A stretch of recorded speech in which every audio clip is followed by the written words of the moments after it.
First of all, we would not have to pay Monsanto no money. And believe me, that was a great relief, because we would have had to pay Monsanto fines, $1 million, and so on. We wouldn't be here today. But what was not fair in that decision was when the Supreme Court ruled that Monsanto has to pay their legal bill, which was over $2 million. And you have to remember, they had said in court it was a test case for them to see how far they could exercise intellectual property rights over farmers' rights. That's what the whole case was about, and that's why they laid the case against us. So it was easier for them to pay the $2 million than for Louise and I to pay $500,000 in our court costs standing up for the rights of farmers. So that was not fair.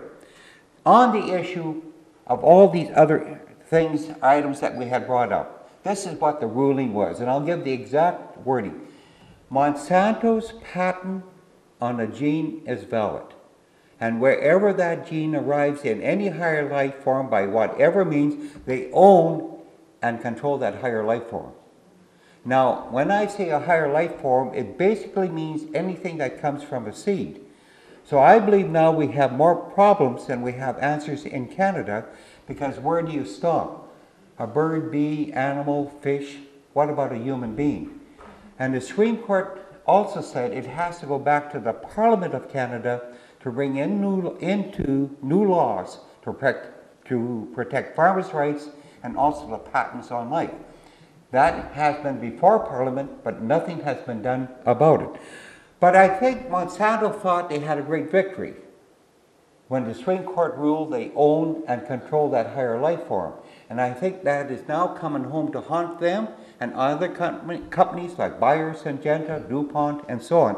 Because if you own and control a higher life form, and you put it into the environment, where all of us now know that you cannot have coexistence, you cannot control spreading of seeds or pollen flow, then you should be liable for the damages. And now we've entered the era of liability. Who pays for the damages if you are contaminated as an organic farmer or conventional farmer? So this is what we done. This is what we did. We watched our fields very closely after that Supreme Court ruling. And in 2005, we had a 50-acre piece of land that we had no crop grown on, and we were having it summer followed, so because we were going to do mustard research the following year on it. We were going to go back to mustard. And in the fall of 2005, we saw that there were canola plants grown throughout that 50 acres. And there had been no canola seeded on that land for at least 7 years. In fact, since Monsanto laid the lawsuit against us, we never grew canola again. And so we did some testing, and we were quite sure that it was Monsanto's GMO canola. And then we notified Monsanto and said, we think you have contaminated one of our fields, and we would like you to come out and do some testing, because in the court cases they said if a farmer thinks he is contaminated with their GMOs, all you have to do is notify Monsanto and they will come out and test it. So we did that. We notified them. Indeed, they did come out and they did some testing, and 2 days later they notified us, yes, it's their GMO Monsanto canola on our land again. And they sent us another fax and said, what would you like to have done with this contamination? And my wife and I said, we want every canola plant on that 50 acres pulled out by hand. And they agreed to do that. And there was a reason we asked that, because we did not want it to go into seed because of the mustard research we had planned to do the following year. In fact, we had already purchased seed for the mustard crop. So they agreed to do that. And they gave a certain time, and 2 days before they were to come out, my wife received a fax from them. And I came home, and if I ever saw my wife upset and to the point of being a little angry, this is what it said in the fax, and it was called a release form.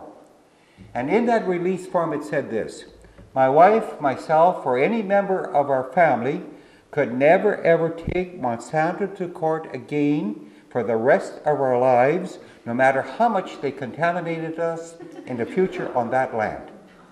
And the other, there was a number of other ones. The other important one was that we were not allowed to talk to anyone, to the press or anyone, what the terms of settlement were.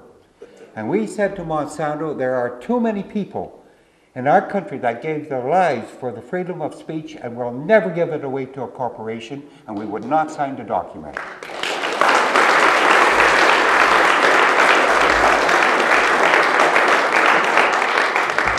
So Monsanto said, all right, if you don't sign the document, we will not remove the contamination.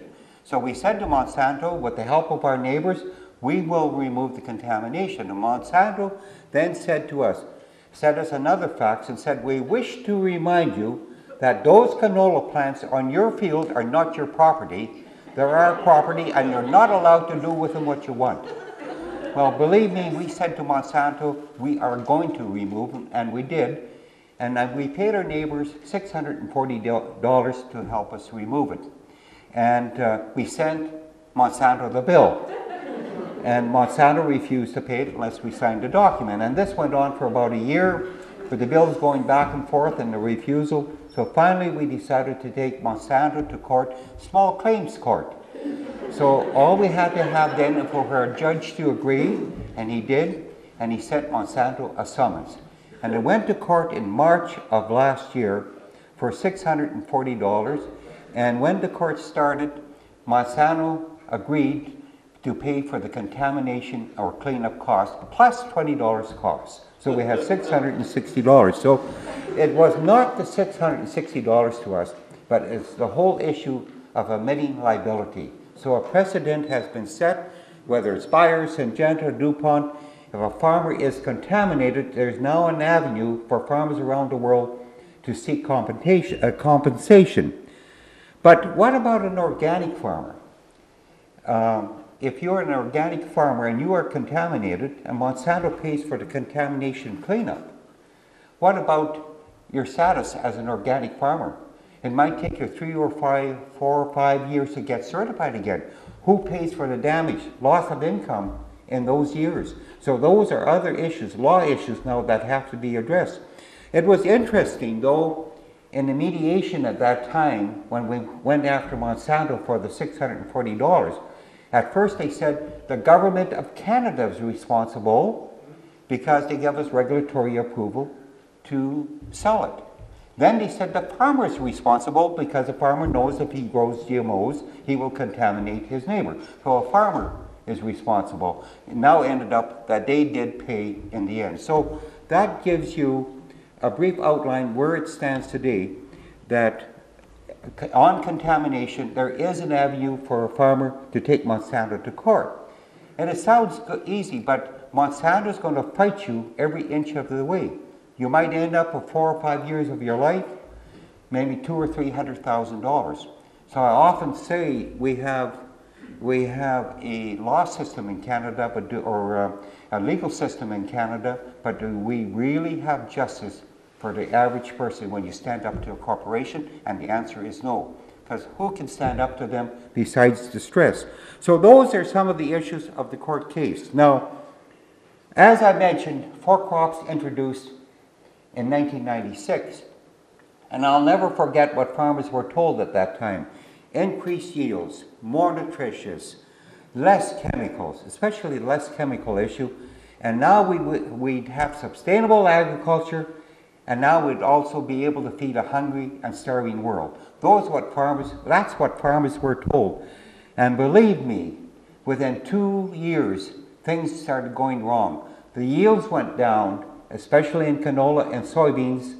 Soybeans about 15%, according to the Department of Agriculture in Saskatchewan. Canola somewhere between 8 and 10%. But I think the worst thing that has happened is now with the new super weeds, we are using from at least three times more chemicals than ever before. Once you introduce GMOs, you're going to have a massive increased use of chemicals. I don't have to go much into then the effects on human health, the environment, with the increased use and new types of more toxic and more powerful chemicals. So that is what has happened.